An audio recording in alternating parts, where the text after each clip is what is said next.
beracara demikian. Proses terhadap Rizik tetap berlanjut, lantas bagaimana komitmen aparat kepolisian untuk mengungkap siapa Anonymous itu, penyebar pertama konten itu? Tadi saya sampaikan, dalam kasus-kasus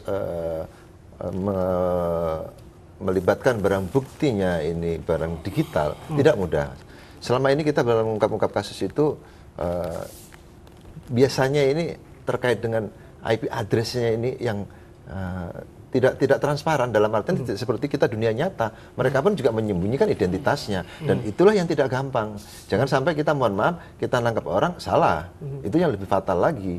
Karena memang kenyataannya ya memang dalam dunia maya ini yang saya lihat masyarakat kita belum aware terhadap itu. Dengan infrastruktur kepolisian yang saya pikir sudah sangat mumpuni begitu ya. Seberapa yakin bahwa aparat kepolisian sudah nanti bisa mengungkap siapa Anonymous ataupun penyebar pertama konten itu, karena kita pahami sumber mula dari apa yang terjadi di media sosial juga adalah kontribusi dari beliau begitu, sosok yang kita dalam tanda kutip Anonymous. Karena memang sudah ada yang diperiksa, Pak? Identitasnya ini adalah identitas palsu. Ini yang mempersulit kita, tidak gampang, dan itu masyarakat harus kita edukasi semua bahwasanya itu yang terjadi. Ini dunia maya, ini adalah fakta. Di zaman globalisasi itu ini ada yang barang namanya anonymous yang ada di dunia maya. Ini yang semua kita waspadai. Dalam proses penyelidikan dan penyidikan kasus-kasus tindak pidana ITE, selama ini kita juga begitu.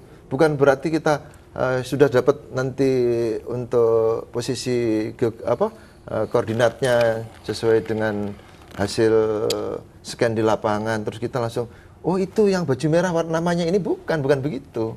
Tidak semudah itu. Kita perlu cross check sana sini terkait dengan siapa sih ini orang ini. Terakhir saya ke Bung Abdul Hoir, yang pasti adalah yang bisa dikatakan sangat rugi dalam proses yang berkepanjangan seperti ini adalah Rizik Syihab yang tidak hadir, kemudian menjadi bulan-bulanan percakapan bukan hanya di media dan juga di media sosial. Ya bagi kita mungkin rugi, tapi menurut Habib Rizik belum tentu. Seperti saya katakan, mungkin ada pertimbangan-pertimbangan lain. Nah itu kan yang mengetahui beliau. Nantilah setelah tim pengacara bertemu dengan Habib Rizik itu dikonfirmasi.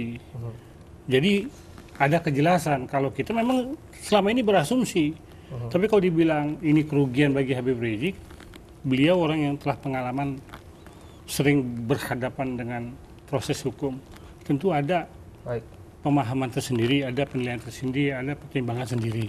Nah itu silahkan nanti dikonfirmasi kepada kuasa hukum pengacara Habib Rizik. Dan kita lihat bagaimana perkembangan proses penegakan hukum ini secara adil, equal, yang menjunjung tinggi nilai-nilai kejujuran, martabat, selain kepastian hukum juga kemanfaatan hukum. Itu yang harus diperjelas. Terima kasih Pak Abdul Hoir Ramadan. Terima kasih Pak Jamin Ginting. Kalau saya tambahkan, ya semakin jelas ketidakjelasannya ini kalau tidak dijelaskan. Singkat saja Pak, waktu kita sangat terbatas. Oke, udah. Ya hanya itu. Udah selesai. Selesai kan? Selesai. Semakin jelas ketidakjelasannya kalau tidak ada keterbukaan dari penyidik. Baik, terima kasih Pak Abdul.